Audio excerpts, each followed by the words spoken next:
10 ஆண்டு காலமாக எத்தனை குண்டுவெடிப்பு நடந்தது?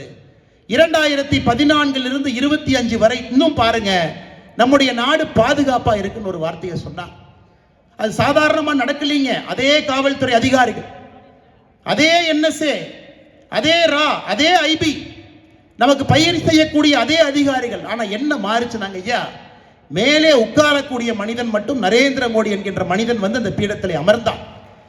தனக்கு இடப்பட்ட 2 வேலைகளை முக்கியமாக எடுத்தார். ஒன்று மக்களுடைய உயிர், இரண்டாவது மக்களுடைய உடைமை.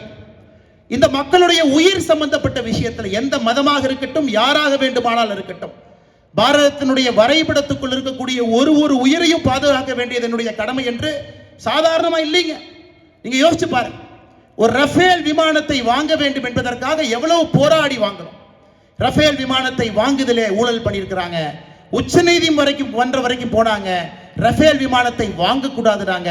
அது போன்ற ஒரு விமானம் வந்தால் அப்பத்தாங்க ஐயா புல்வாமா நடத்த முடியும்.